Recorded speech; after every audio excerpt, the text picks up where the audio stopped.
Hello दोस्तों, मैं धीरेन स्वागत करता हूं आपका एग्ज़ाम स्टडी विद संगीता में। दोस्तों, आज के इस वीडियो में हम बात करेंगे साइंस में केमिस्ट्री से एक मोस्ट इम्पॉर्टेंट टॉपिक की। आज हम बात करेंगे मिश्र धातु और उपधातुओं से बनने वाले टॉप 65 प्रश्नों की। दोस्तों, आप किसी भी एग्ज़ाम की तैयारी कर रहे हो, चाहे वे रेलवे का एग्ज़ाम हो, एसएससी का या फिर किसी स्टेट लेवल का एग्ज़ाम, जहाँ पर साइंस एक मोस्ट इम्पॉर्टेंट टॉपिक होता है, वहाँ केमिस्ट्री से मिश्र धातुएं और उपधातु से क्वेश्चन पूछ लिए जाते हैं। और इस वीडियो को मैंने सुपर फास्ट रिवीजन के जरिए बनाया है, यानी कि आप एग्ज़ाम से पहले एक क्विक रिवीजन कर सकते हैं। और यहाँ मैंने सभी मोस्ट इम्पॉर्टेंट एक्सपेक्टेड और वही क्वेश्चन रखे हैं जो कि परीक्षा में बार बार रिपीट होते हैं। वीडियो यदि आपको ये अच्छा लगता है, हेल्पफुल लगे, तो प्लीज़ वीडियो को लाइक और शेयर जरूर कीजिएगा।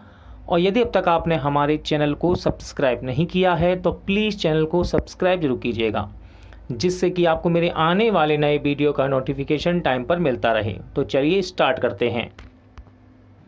मिश्र धातुएं एवं उपधातुएं। मिश्र धातु किन दो रूपों में हो सकती है? तो देखिए, मिश्र धातु यौगिक और विलयन के रूप में हो सकती है। प्रमुख उपधातुओं के नाम बताइए। तो प्रमुख उपधातुओं की संख्या कितनी है? 7। ठीक है, कौन कौन सी हैं? Boron, arsenic, polonium, germanium, silicon, antimony और टेल्यूरियम। ठीक है, याद रखिएगा इनको, इंपॉर्टेंट है ये। टांका किसका मिश्रण है? यानी कि टांका किससे किन किन धातुओं का मिश्रण है? तो सीसा एवं टिन से मिलकर बनता है ये। गैल्वनीकृत लोहे पर किस पदार्थ का लेप किया जाता है? आंसर है जस्ते का। जंग रहित लोहा बनाने में कौन सी धातु प्रयुक्त होती है? तो जंग रहित लोहा बनाने में क्रोमियम डाला जाता है इसके अंदर, ठीक है, जिससे इसमें जंग ना लगे। कौन सी उपधातु पेयजल में मिश्रित होकर मानव स्वास्थ्य के लिए घातक होती है? तो यह है आपकी आर्सेनिक। ठीक है, आर्सेनिक। फाइबर ग्लास को विद्युत रोधी बनाने के लिए कौन सी उपधातु प्रयुक्त होती है? राइट आंसर है बोरोन। ठीक है, बोरोन। मैग्नेलियम किसका मिश्रण है? तो मैग्नेलियम ये मिश्रण है एल्यूमिनियम, मैग्नीशियम और आयरन का। धातु के दर्पण वैज्ञानिक यंत्रों के निर्माण में किस धातु का प्रयोग करते हैं? राइट आंसर है मैग्नेलियम का। कौन सी उपधातु शुद्ध रूप में एल्यूमिनियम के समान दिखती है? तो ये है आपकी सिलिकॉन। इंपॉर्टेंट है ये क्वेश्चन। ट्रांजिस्टर में एवं कंप्यूटर चिप के निर्माण में किस उपधातु का प्रयोग किया जाता है? इंपॉर्टेंट क्वेश्चन है। तो ये उपधातु है सिलिकॉन। ठीक है, सिलिकॉन। कैमरा एवं सूक्ष्मदर्शी के लेंस में किस उपधातु का प्रयोग करते हैं? आंसर है जर्मेनियम। मिश्र धातु किस पदार्थ के सम्मिश्रण से स्टेनलेस स्टील अचुंबकीय हो जाता है? तो ये है आपका निकल। ठीक है, निकेल। क्रोम स्टील किसका मिश्रण है? तो क्रोम स्टील ये क्रोमियम, आयरन, कार्बन और मैग्नीज को मिलाकर बनता है। क्रोम स्टील के उपयोग क्या हैं? तो क्रोम स्टील के उपयोग हैं घरेलू बर्तन, शल्य क्रिया के उपकरण, ब्लेड आदि के निर्माण में क्रोम स्टील का प्रयोग किया जाता है। वायुयान का ढांचा बनाने में किस मिश्र धातु का प्रयोग किया जाता है? तो इसको बोलते हैं डूरेलुमेन। ठीक है, डूरेलुमेन। इंपॉर्टेंट है ये क्वेश्चन, ध्यान रखिएगा। गैसोहॉल किन पदार्थों का मिश्रण है? तो गैसोहॉल में एथिल अल्कोहल और पेट्रोल होता है। पीतल किन धातुओं के मिश्रण से बनी होती है? तो पीतल ये बनती है तांबा एवं जस्ता से मिलकर। तांबा और टिन के मिश्रण से कौन सी धातु बनती है? तो तांबा और टिन के मिश्रण से बनती है कांसा, यानी कि ब्रॉन्ज। स्टील को कठोरता प्रदान करने के लिए उसमें क्या मिलाते हैं? तो स्टील को कठोरता प्रदान करने के लिए इसमें कार्बन की मात्रा को देखा जाता है। धब्बा रहित इस्पात यानी कि स्टेनलेस स्टील किसका मिश्रण है? आंसर है क्रोमियम, निकेल और साधारण इस्पात को मिलाकर स्टेनलेस स्टील बनाया जाता है। घरेलू बर्तन, शल्य क्रिया के उपकरण, ब्लेड आदि के निर्माण में किसका प्रयोग किया जाता है? राइट आंसर है स्टेनलेस स्टील। रासायनिक दृष्टि से सिंदूर किसका मिश्रण है? तो सिंदूर ये मर्क्यूरिक सल्फाइड HgS का मिश्रण होता है। हवाई जहाज तथा रेल के डिब्बों में पुर्जों के रूप में किस धातु से निर्मित मिश्र धातु का प्रयोग किया जाता है? तो ये है एल्यूमिनियम। ठीक है, एल्यूमिनियम। सिलिकॉन एवं ऑक्सीजन का संयुक्त रूप से क्या कहलाते हैं? तो इसको बोलते हैं सिलिकॉन डाइऑक्साइड। सूत्र क्या है? SiO2। जल और चौक के मिश्रण को किस विधि से पृथक करते हैं, किया जा सकता है, इंपॉर्टेंट क्वेश्चन है, तो इसको बोलते हैं अवसादन विधि। ठीक है। मानव द्वारा निर्मित प्रथम मिश्र धातु कौन सी है, इंपॉर्टेंट क्वेश्चन है, तो ये है कांसा, जिसके अंदर तांबा होता है और टिन भी होता है। ठीक है, तांबा और टिन दोनों है, तांबा 88% और टिन 12%। मूर्ति, सिक्के, बर्तन के निर्माण में किसका उपयोग करते हैं, आंसर है कांसा का। ठीक है, कांस्य या कांसा कह सकते हैं। एलईडीज में प्रयोग किए जाने वाला गैलेनियम आर्सेनाइड किस उपधातु का यौगिक है, तो ये आर्सेनिक का ही का यौगिक होता है। पुनर्लेखन योग यानी कि रीड एंड राइट टेबल की बात कर रहा है। पुनर्लेखन योग सीडी और डीवीडी के निर्माण में प्रयुक्त उपधातु कौन सी है, सही आंसर है टेल्यूरियम।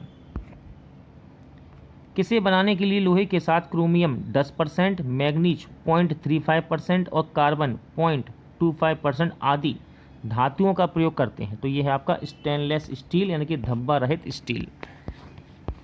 मैग्नीलियम किन धातुओं की मिश्र धातु है, तो मैग्नीलियम ये एल्यूमिनियम, मैग्नीशियम और आयरन को मिलाकर बनाई जाती है। स्टील, पीतल, कांसा और तांबा में से कौन सी मिश्र धातु नहीं है, इनमें से मिश्र धातु नहीं है, तो यह है आपकी तांबा। अमलगम क्या होता है, अमलगम पारे के साथ किसी अन्य धातु के मिश्रण को अमलगम कहा जाता है। डच मेटल किसका मिश्रण होता है, डच मेटल ये तांबा और जस्ता का मिश्रण है। धातु की पतली चादर, सोने जैसी पतली परत के निर्माण में किसका प्रयोग करते हैं, आंसर है डच मेटल का। सर्वाधिक मात्रा में सिलिका का प्रयोग किस प्रकार के कांच के निर्माण में होता है, तो ये होता है क्वार्ट्ज कांच में। जर्मन सिल्वर में कौन सी धातुएं होती हैं, जर्मन सिल्वर में होती हैं तांबा, जस्ता और निकेल। ठीक है, इन्हीं से मिलकर बनता है जर्मन सिल्वर। पेयजल में आर्सेनिक की कितनी मात्रा सुरक्षित मानी जाती है, सही आंसर है 10 भाग प्रति बिलियन। रोल्ड गोल्ड किसका मिश्रण है, तो रोल्ड गोल्ड तांबा और एल्यूमिनियम का मिश्रण होता है। रोल्ड गोल्ड का उपयोग क्या है, तो सोने जैसे दिखने वाले आभूषण का निर्माण रोल्ड गोल्ड से ही किया जाता है। पीतल, कांसा तथा जर्मन सिल्वर इन सभी में उभय घटक के रूप में कौन सी धातु उपस्थित होती है, तो इसके अंदर उभय घटक के रूप में कॉपर उपस्थित होता है। गन मेटल किसका मिश्रण है, गन मेटल, तो गन मेटल तांबा, टिन और जिंक का मिश्रण होता है। एंटीमनी का उपयोग किसके निर्माण में किया जाता है, तो अग्नि रोधक के निर्माण में एंटीमनी का प्रयोग करते हैं। स्टील में कार्बन की मात्रा कितनी होती है, तो स्टील में कार्बन की मात्रा होती है 0.1 से 2% तक। भूपटडी के कुल भार में बोरोन की कितनी प्रतिशत मात्रा उपस्थित है, आंसर है 0.001%। धातुओं को जोड़ने में किस धातु का प्रयोग किया जाता है, आंसर है टांका यानी कि सोल्डर। बेल मेटल किसका मिश्रण है, तो बेल मेटल ये तांबा और टिन का मिश्रण होता है।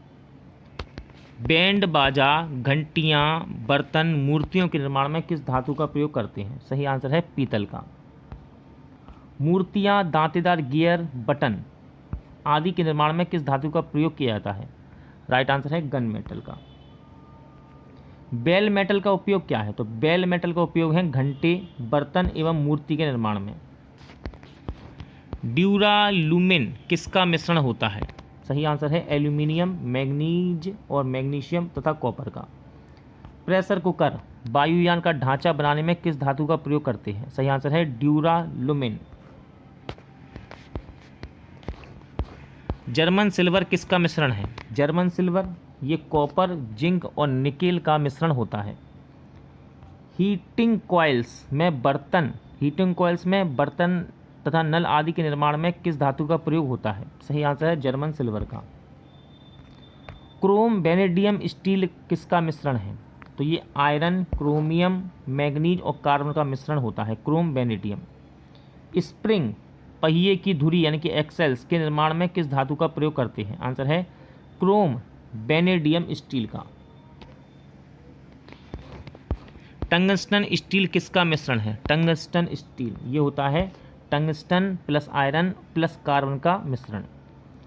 रॉकेट इंजन के नोजल तथा तीव्र गति से काटने वाले उपकरण बनाने में किस धातु का प्रयोग करते हैं, सही आंसर है टंगस्टन स्टील का। एल्यूमिनियम ब्रॉन्ज किसका मिश्रण होता है? तो एल्यूमिनियम ब्रॉन्ज ये मिश्रण है कॉपर प्लस एल्यूमिनियम का।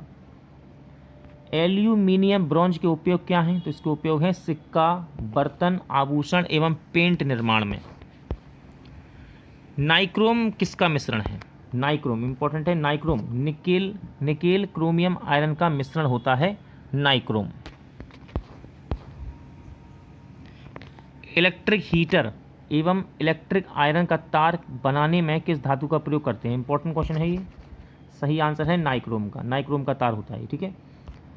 लोहा उच्च धात्विक बंधन के कारण किसका निर्माण नहीं करता? सही आंसर है अमलगम का। किसका? अमलगम का। किसकी उपस्थिति के कारण पीतल का रंग वायु में फीका पड़ जाता है? सही आंसर है हाइड्रोजन सल्फाइड की उपस्थिति के कारण पीतल का रंग वायु में फीका पड़ जाता है।